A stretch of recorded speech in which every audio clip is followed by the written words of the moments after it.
My name is Nadine Beaumont. I am 35 years old, and the woman sitting across from me in this estate attorney's office just told me that I don't deserve my childhood home because I wasn't there enough. The office is on Meridian Street in Indianapolis. It is a Tuesday in March, 2 days after my father died. The carpet is the particular shade of gray that offices choose when they want to feel neutral about everything. There is a bowl of hard candy on the attorney's desk that nobody has touched. The attorney, a man named Gerald Fitch, is looking at his legal pad with the expression of someone who wishes he were somewhere else. My mother Gloria is beside me in a chair she has angled slightly away from mine. She is 64 years old, and she is wearing the black cardigan she always wears when she is being serious about something. My brother Damon is on her other side. He drove her here. He is 38, and he has the particular ease of a man who already knows how this meeting ends. Gloria just said, "Damon was here. You were at the hospital. The house goes to who showed up." Gerald Fitch writes something on his legal pad. "I have been awake for 31 hours. I performed 2 open heart surgeries yesterday, one scheduled, one emergency at 2 in the morning, and then I drove to my parents' house and sat with my mother while the funeral home came, and then I drove here. I have not changed out of my work clothes. I have a coffee I bought at a gas station that has gone cold in my hand. But here is what none of them knew. 14 years of wire transfers. Every month, from my residence stipend and then my attending salary, sent to my parents' mortgage account, documented in every bank record I had kept since 2010. And a cognitive assessment from my mother's own physician, filed 8 months ago, that described her decision-making capacity in specific clinical language I understood completely. Because I am a physician. This is Welcome back to my channel, where we share real-life stories about family justice, quiet strength, and the moments that change everything. If this is your first time here, drop a comment and be sure to subscribe so you never miss a story. To understand what happened in that attorney's office and what happened in an Indianapolis probate courtroom, you have to understand what it costs to build a surgical career and what it means when the people you were building it for decide that the building was abandonment. I operate on hearts. I want to say that plainly because it is the context for everything else in this story. Cardiothoracic surgery is not a career you enter casually. It is 14 years of training after college, of residency and fellowship, and the particular discipline of learning to work in a body cavity where every second and every millimeter matters and the person on the table is alive because you are doing your job correctly. I finished my fellowship at Indiana University School of Medicine in 2021 and joined the attending staff at IU Health Methodist Hospital, where I have been for 3 years and where I am, by the assessments of my department chief, very good at what I do. I grew up in a house on Guilford Avenue in the Meridian Kessler neighborhood of Indianapolis. My parents bought it in 1989 for $94,000.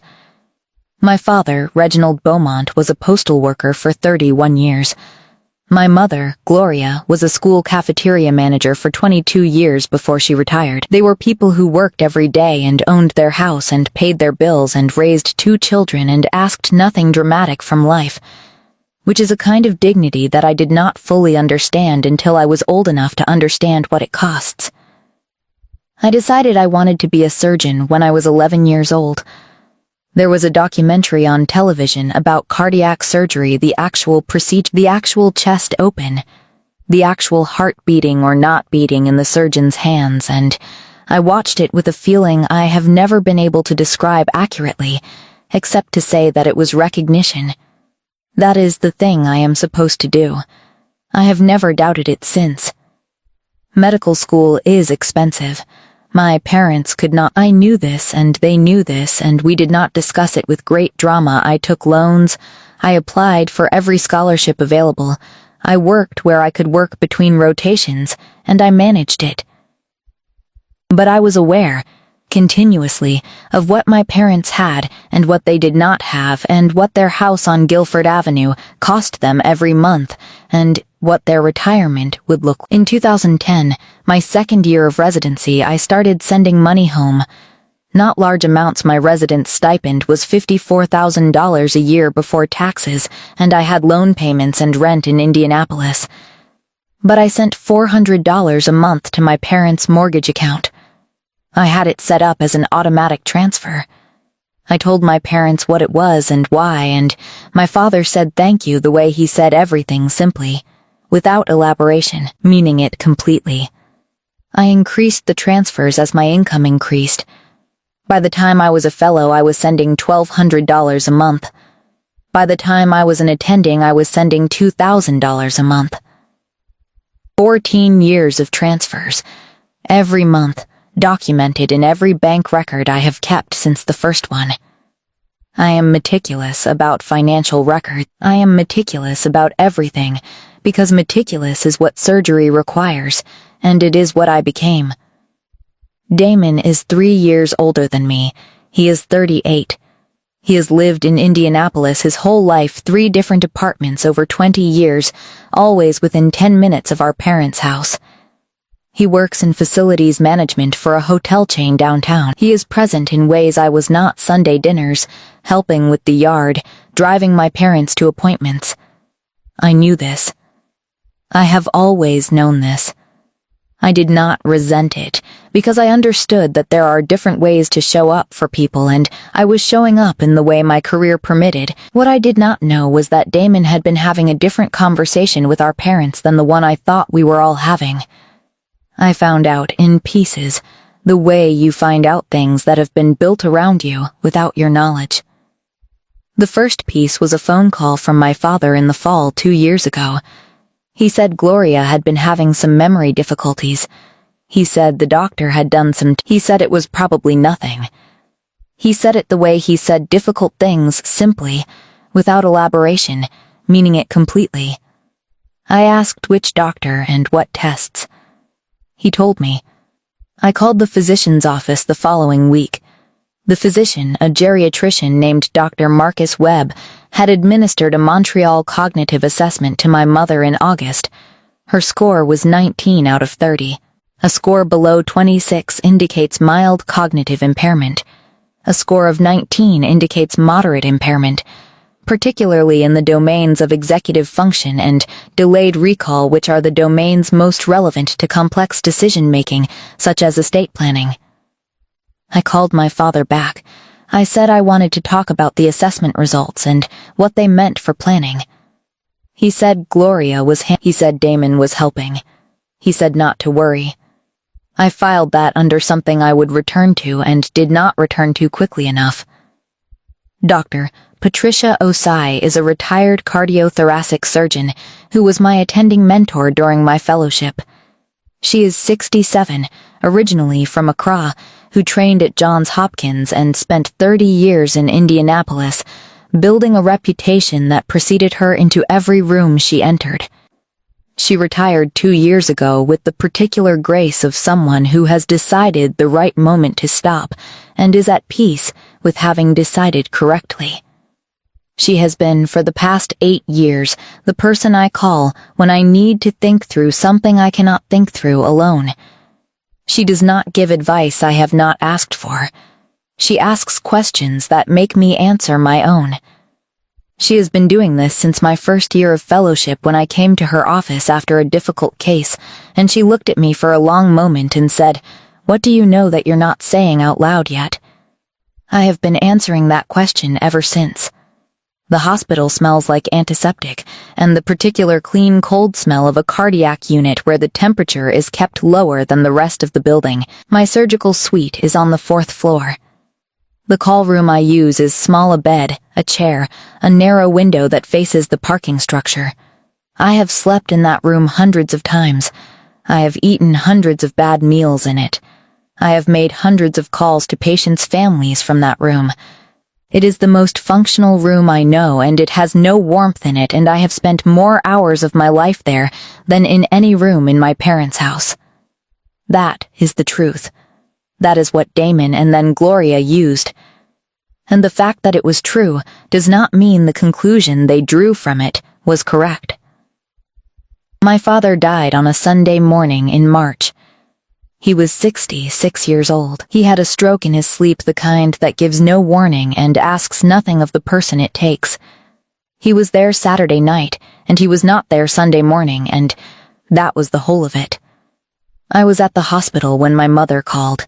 I had been there since Friday evening, a complex valve replacement that had gone long, then a post-op complication that required me to stay.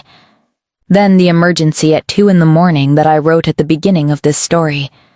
I drove to Guilford Avenue in my work clothes. Damon was already there. The paramedics had already come and gone. My father was gone. I sat with my mother for 4 hours. Damon was there. The three of us sat in the living room of the house on Guilford Avenue, the house my parents had owned for 34 years, the house I had grown up in and left and sent money to every month for 14 years, and we were quiet in the way that people are quiet when someone has just been removed from a room they have occupied for decades. 2 days later, Damon drove my mother to Gerald Fitch's office on Meridian Street. I met them there. I had not slept properly since Thursday. I had the gas station coffee. I had my work clothes and a grief that was 48 hours old and had not yet found its shape. Gerald Fitch reviewed my father's estate documents. The house on Guilford Avenue was in both my parents' names, joint tenancy with right of survivorship, which meant it passed to my mother automatically upon my father's death. This was standard and expected. Gerald Fitch then said that my mother had 8 months prior executed a new will. The will directed that upon her death, the house on Guilford Avenue would pass to Damon Beaumont as sole beneficiary. I looked at the will. I looked at the date. 8 months ago, 4 months after my mother's cognitive assessment. 4 months after a Montreal cognitive assessment score of 19. I said, "When was this will prepared?" Gerald Fitch said July of last year. I said, "Who assisted my mother in preparing this will?" Gerald Fitch looked at his legal pad. He said the initial consultation had involved both Mrs. Beaumont and her son Damon. I looked at Damon. He was looking at the window. Gloria said, "Damon was here. You were at the hospital. The house goes to who showed up." She said it plainly. Not cruelly, my mother is not a cruel woman. She said it the way she says things she has been told enough times to believe them. She said it the way you say something that has been explained to you by someone you trust and that has settled into conviction. I looked at my mother. She was 64, and she was grieving, and she had a Montreal cognitive assessment score of 19, and she was telling me what Damon had told her to believe, and she believed it because she trusted him, and because I had not been in the room enough to offer an alternative. I said, "Okay." I did not say anything else. I picked up my gas station coffee. I stood up. I said I needed some air, and I would be right back. I walked out of Gerald Fitch's office. I walked to the elevator. I pressed the lobby button. I stood in the elevator and I looked at my reflection in the elevator doors, which were the polished metal kind that show you a dim version of yourself, and I looked at the dim version of me in my work clothes with my cold coffee and my 31 hours awake. I pressed the lobby button again, even though it was already lit. That is what you do when you are a surgeon trained to do something when your hands need to move. I went back upstairs after 10 minutes. I sat through the rest of the meeting. I drove home. I was on call the following morning. I performed a coronary artery bypass graft at 7 a.m. I did it correctly, as I always do, because the patient on the table requires it, and because I am a cardiothoracic surgeon, and that is the job. After the surgery, I sat in the call room for 20 minutes before my next case. An email had come in from Gerald Fitch's office with the estate documents attached. I read it on my phone. Then I put the phone face down on the cot and I sat there in my white coat with the antiseptic smell and the narrow window facing the parking structure. I did not cry in that call room. I made a list instead. I am a surgeon. When something is wrong, I identify the problem and I build the correction. I made a list of what I knew, what I needed to find out, and what came next. Then I called Dr. Patricia Osei. Patricia answered on the second ring. She always answers on the second ring. I asked her about this once, and she said the first ring is for deciding whether to answer, and she always decides yes for me, so the second ring is when she picks up. I told her what had happened. I told her about the will and the date and the cognitive assessment score. I told her what Gloria had said in Gerald Fitch's office. I told her about the 14 years of transfers. She was quiet for a moment. Then she said, "What do you know that you're not saying out loud yet?" I said, "I think my brother prepared my mother to sign a will that she did not have the capacity to fully understand, and I think her physician's records will support that." She said, "What do you need?" I said, I need to pull 14 years of financial records." She said, "I know someone. I'll send you her name today."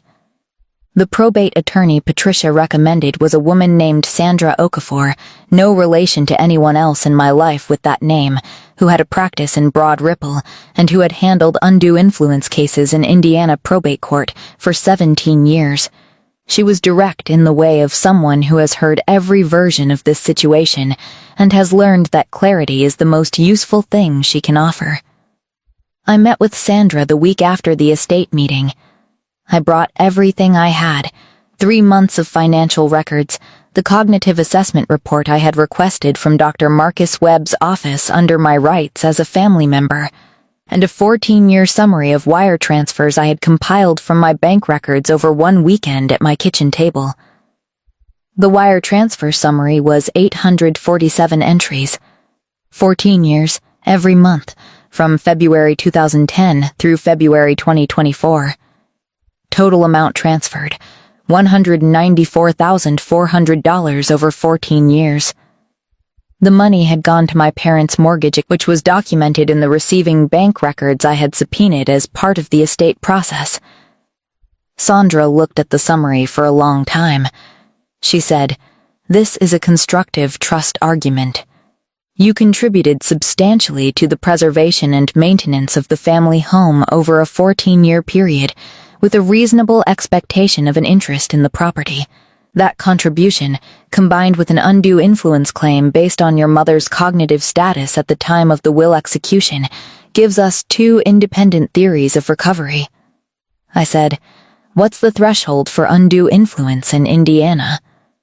She said, "We need to establish that your mother's free agency was destroyed at the time of the will execution, that she was susceptible to influence due to her mental state, that your brother had the opportunity and disposition to exert that influence, and that the will reflects that influence rather than her authentic wishes."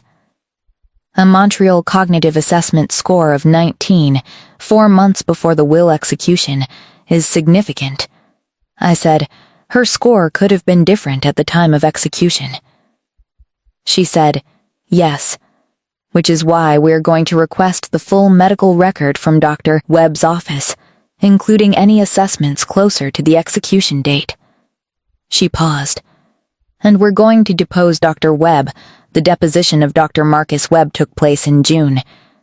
He was precise and cooperative, a geriatrician who understood the clinical and legal dimensions of cognitive capacity and who testified clearly that his patient's score of 19 in August was consistent with a trajectory of moderate cognitive impairment that was unlikely to have improved significantly by July, 4 months earlier, when the will was executed." He said, in the flat clinical language of a physician who is being precise, a Montreal cognitive assessment score of 19 indicates deficits in executive function, delayed recall, and abstract. These are the cognitive domains most relevant to complex financial and legal decision-making.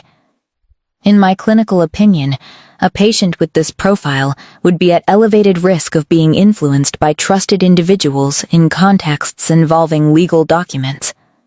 I sat in Sandra's office after the deposition and looked at the transcript on her desk.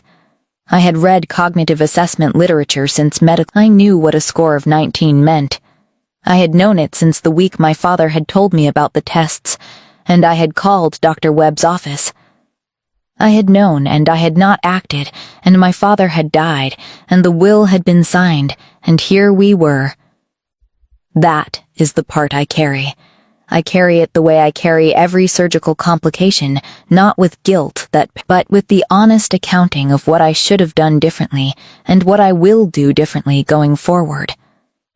There was a day in July, a Thursday, halfway through the evidence-building period when I was in the hospital break room at 12:30 eating lunch, and Sandra sent me a document request from Damon's attorney, a list of financial records they were seeking. Then, I put my phone down on the break room table and sat there in my white coat for 20 minutes. The break room smelled like reheated soup, and the particular neutrality of a hospital space that nobody has bothered to personalize. I sat there, and I thought about my mother saying the house goes to who showed up, and I thought about 847 wire transfers, and I thought about my father saying thank you the way he said everything. Simply, meaning it completely. Then I finished my lunch and went back to the surgical floor.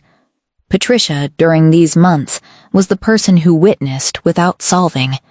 She called on Sunday evenings. She asked how the case was going and how I was sleeping, in that order, which told me something about what she thought mattered. When I said the case was going well and I was not sleeping enough, she said, "One of those is in your control." I said I knew. She said, "Good." Once, in September, she came to the hospital and we had coffee in the lobby, not the call room, the lobby. With the natural light and the people moving through and the sense of a world that continued outside surgical suites and legal documents. She brought a book she thought I should read. She left it on the table when she went. I read it over 2 weeks, a chapter at a time in the call room, which was more than I had read for pleasure in 3 years. For 12 months I showed up. Easter was at Gloria's house. I drove from Indianapolis to Guilford Avenue on a Sunday morning with a sweet potato pie from a bakery on College Avenue that my mother has always liked. Damon was there with his girlfriend. Gloria was warm in the way she is warm, present, and affectionate, and genuinely glad to see me in the particular way of a mother who has missed her child and does not always know how to say so. I sat at the dining room table in the house on Guilford Avenue, the house I had been sending money to for 14 years, and I ate Easter dinner, and I talked to Gloria about her garden, and I helped clear the table, and I washed 3 dishes, and I said goodbye at 3 o'clock. Damon walked me to my car. He said, "It means a lot to her that you came." I said I knew. He said, "She worries about you being alone in that apartment." I said I was fine. He said, "You should come more." I said I would try.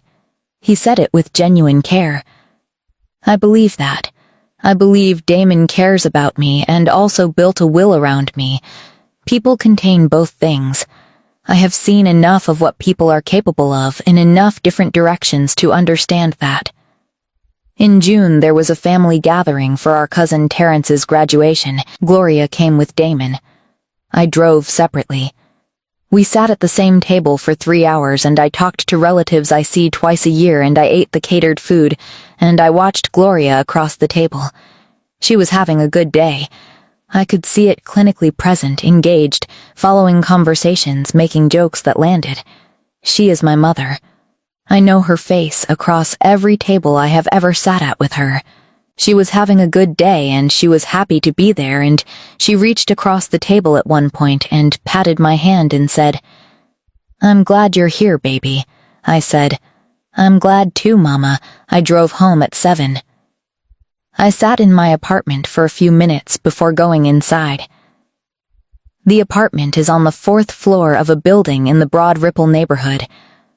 I have lived there for 3 years. I have 2 plants, both of which I have kept alive, which represents an improvement from the previous 3 years when I had 0 plants. I sat in the car and looked at the building and thought about a house on Guilford Avenue, and a kitchen where my mother made breakfast, and a dining room where my father carved things with authority. Then I went inside and worked on the case file until 11. If this story is hitting close to home, hit that subscribe button and drop a comment below. Your story matters too. The hardest moment came in August. Gloria called me on a Wednesday evening. She said she wanted me to know she loved me. She said it simply, with the directness of a woman who has been thinking about something and has decided to say it. She said, "I know you worked very hard. I know you always did." There was a pause. Damon said she started, and then she didn't finish the sentence. I said, "I know, Mama." She said, "You're a good daughter." I said, "You're a good mother." There was a long quiet on the phone. Then she said she would let me get back to work. I said good night. She said good night. I sat with the phone in my hand after the call for a while. I thought about the 847 transfers. I thought about Dr. Webb's deposition. I thought about what Damon had said and what she had decided to believe. Then I put the phone down and went back to the case file. The call from Sandra came on a Monday morning in September. I was between cases, standing at the scrub sink outside Surgical Suite 4, hands under the water. She said, "Damon's attorney sent a settlement offer this morning." I stepped to the side of the hallway. I said, "What are they offering?" She said, "A cash payment of $40,000 in exchange for withdrawal of the probate challenge. No admission of wrongdoing. Will stands as written." I said, "What is the house worth?" She said, "The current appraisal is $680,000. I said, "No," she said, "I expected that. I want you to know that rejecting this means going to a full hearing. It will be public record. Your mother will be called as a witness potentially, or at minimum her medical records will be central to the proceeding." I said, "I know." She said, "Your brother's attorney will argue that you were absent. They'll use your hospital records, your hours, your schedule. They'll make the argument your mother made in Gerald Fitch's office." I said, "I know that, too." She said, "And you have 847 wire transfers, and a cognitive assessment, and a geriatrician's deposition." I said, "Yes." She said, "Okay, I'll respond to the offer." I dried my hands. I went back into the surgical suite. I performed the case. I performed it correct. That evening I drove to Broad Ripple and I sat in my apartment and I looked out the window at the Broad Ripple neighborhood in the September evening and I thought about my father saying thank you and the way he said everything. I called Patricia. She answered on the second ring. I said, "We're going to the hearing." She said, "I know." I said, "They're going to say I wasn't there," and she said, "What do you know that you're not saying out loud yet?" I was quiet for a moment. Then I said, "I know that being there is not only physical. I know that $194,000 over 14 years is a form of presence." She said, "Say that in the courtroom." I said I would. The probate hearing was on a Thursday in November, Marion County Probate Court, downtown Indianapolis. Sandra and I arrived at 8:30. Damon and his attorney, a man named Craig Holloway, were already in the hallway. I had requested that Gloria not be compelled to testify directly. Sandra had structured the case around the documentary evidence and Dr. Webb's deposition, rather than putting my mother on the stand. Holloway had agreed to this, which told me something about what he thought her testimony would do for his case. The courtroom was smaller than I expected, not a federal courtroom, a state probate courtroom. The kind of room where the practical matters of who gets what are decided every day without drama. Judge Patricia Morrow had been on the Marion County probate bench for 11 years. She had read the file. That was clear from her first question, which was addressed to Craig Holloway and concerned the timing of the will execution relative to the cognitive assessment. Holloway argued that Gloria's cognitive assessment reflected a different time period than the will execution, and that she had displayed competence at the signing. He called a notary as a witness who described Gloria as coherent and engaged at the signing. Sandra Webb's deposition transcript. She presented the Montreal Cognitive Assessment documentation. She presented the medical records from the 6 months surrounding the will execution, which showed a consistent clinical picture of moderate cognitive impairment. She said, "The notary's observation that Mrs. Beaumont appeared coherent is consistent with the clinical presentation of moderate cognitive, which does not preclude surface-level social functioning, but does impair the complex reasoning required for estate planning decisions of this magnitude." Then she presented the wire transfer summary, 847 entries. 14 years, $194,400. She said, "The plaintiff contributed $194,400 to the preservation and maintenance of the family home over a 14-year period. She did so consistently, without interruption, from her residence stipend and subsequently her attending salary. She did so with the reasonable expectation that her contributions reflected her membership in this family and her investment in this home. The doctrine of constructive trust recognizes exactly this circumstance where one party's contributions to property are erased from the record by the actions of others. Holloway argued that the wire transfers were gifts, not investments, and created no legal interest in the property. Sandra set the complete transfer record on the table. She said $400 a month on a residence stipend of $54,000 before taxes, increasing proportionally with every salary increase over 14 years. These are not the transfer patterns of casual gifting. These are the patterns of someone paying into a home they considered partly theirs. Judge Morrow looked at the transfer record for a long time. At one point, Holloway said that the plaintiff had chosen her career over her family and that her absence from the home was relevant to her claimed interest in it. Sandra said, "The plaintiff performed open-heart surgery on the same day her father died. She drove to her parents' house in her surgical clothes after her shift. She has transferred money to this home every month for 14 years. The suggestion that a cardiothoracic surgeon's professional obligations constitute abandonment is not a legal argument. It is a characterization, and we would invite the court to consider what that characterization asks of professional women who choose demanding careers." The courtroom was quiet for a moment. Judge Morrow looked at Sandra. She said, "Noted. The mediation recess came at noon. Both parties were directed to a conference room for a facilitated settlement discussion before the judge issued a ruling."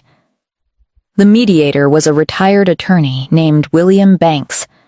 Damon and Holloway were across the table. Damon was looking at the window. He had been looking at the window for most of the morning. My mother was not there. She was at home, with a neighbor who had come to sit with her. But I thought about her during the mediation, about the phone call in August when she had started a sentence about Damon and had not finished it. About the Wednesday evenings when she used to call me during my residency just to hear my voice.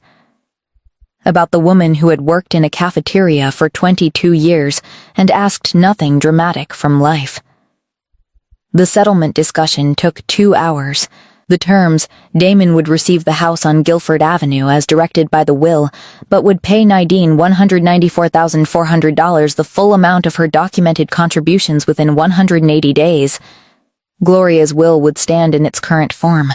No admission of undue influence, no public finding against Damon. Sandra looked at me. I looked at the settlement terms. I thought about $680,000 and $194,400 and the difference between them. I thought about the hearing continuing and what it would require of my mother's medical records and my mother's name. I thought about Dr. Webb on the stand and the notary and Damon's attorney saying she chose her career over her family to a judge in a public record. I said, "Accept it." Sandra said, "Are you certain?" I said, "The money is not the point. The record is the point. The record now shows 847 The record now shows a cognitive assessment that cannot be unshown." She said, "Okay, We signed at 3:15. In the hallway afterward, Damon was putting on his coat. He stopped when he saw me. He looked at me for a moment, not the window. Me, he said. I thought I was doing what was right for Mama. I looked at him. I said, I know you believed that. He looked at the floor. He walked to the elevator. I walked to the lobby. Sandra was beside me. She said, You got what the record needed. I said yes. Outside the courthouse on a November afternoon in Indianapolis, the air was the specific cold of a Midwestern November, not yet winter, but winter adjacent. The particular cold that says something is ending and something else is about to begin. I stood on the courthouse steps for a moment. Then she answered on the second ring. I said, It's done. She said, Good. The $194,400 was paid in full by March, a cashier's check, processed through Sandra's office, deposited into an account I had opened specifically for it. I labeled the account in the way my father labeled things, simply, accurately, I called it, contributions returned. Damon put the house on Guilford Avenue on the market in April. It sold in 11 days for $692,000, $12,000 over asking, which is what Indianapolis real estate does in spring. I saw the listing online. I looked at the photographs of the rooms I grew up in: the kitchen, the dining room, the living room with the window that faces the oak tree in the front yard. I looked at each photograph once. Then I closed the browser. Gloria moved into an assisted living community in Castleton in May. It was the right decision. Her cognitive decline had continued at the pace Dr. Webb had projected, and she needed more support than Damon or I could provide from our respective lives.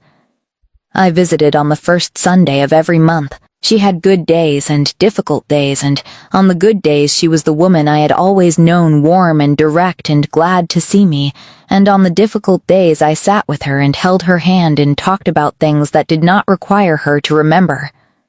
On a good day in June she said, You were always working so hard. I said yes.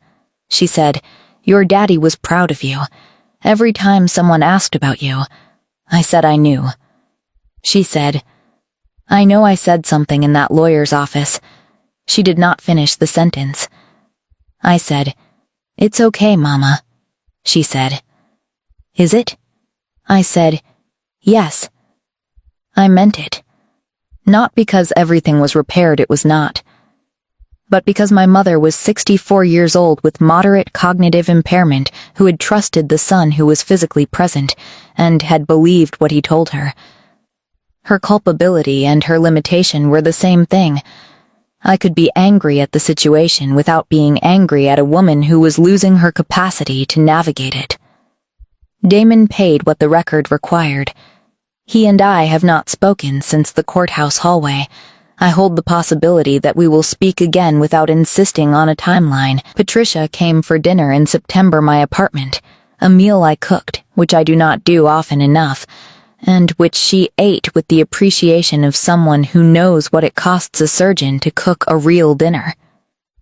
We talked about the case, and about a paper she was writing, and about a conference she was attending in the spring. After dinner, she looked around my apartment, the 4th floor of the Broad Ripple building, the 2 plants I had kept alive, the window facing the neighborhood, and she said, You've made a home here. I looked around. I said, I think so. She said, Good. I had bought a 3rd plant in August, a small succulent from a farmer's market on a Saturday morning, the kind of Saturday morning I had not had in residency or fellowship. The kind you have when you are an attending with a schedule that has finally become something you manage rather than something that manages you. I bought it because I wanted it, not because a patient needed something, or a case required something, or a legal document was due. I bought it because it was small and alive, and I wanted to keep something small and alive that belonged only to me. I put it on the windowsill in the morning light. It was still there. It was doing well. I used to think that presence was physical, that showing up meant being in the room, at the table, in the house. That the other forms of showing up the money sent every month, the surgeries performed while grieving, the career built in the service of a skill that saves lives were lesser forms, secondary, requiring apology. I do not think that anymore. Presence is not only the body in the room, it is the sustained commitment over time. It is the $400 a month on a resident's stipend. It is the bypass graft performed at 2 a.m. It is the call answered on the second ring. It is the Sunday visit to the assisted living community on a good day and a difficult day both. There is a plant on my windowsill. I bought it for myself on a Saturday morning at a farmer's market because I wanted it. I have been keeping things alive in operating rooms for 16 years, and I have been buying things for patients' families and my parents and my career for 16 years, and this plant is the first living thing I have bought simply because I wanted it near me. It is a small thing. It is the right thing. My father said thank you simply, meaning it completely, every time. He said it for 14 years of wire transfers without making me feel that the transfers were either necessary or optional, just received, just acknowledged, just appreciated. That is a form of dignity I have been trying to locate the name for since he died. I used to think that the sacrifice of a demanding career was the time it took. I now think the harder sacrifice is the narrative, the story other people tell about your absence, which gets told in rooms you are not in, to people who love you, by people who are there when you are not. The record I built over 12 months was not just a legal record, it was a counter-narrative. It said, I was here, in the ways I was capable of being here, and those ways are documented and real. That is my story, a cardiothoracic surgeon who spent 12 months proving that presence takes more than one form, and that the form she chose deserved to be in the record. If this reminded you that what you give to the people you love is not diminished by the distance you gave it from, share this video with someone who needs to hear it. Drop a comment, hit subscribe, and I will see you in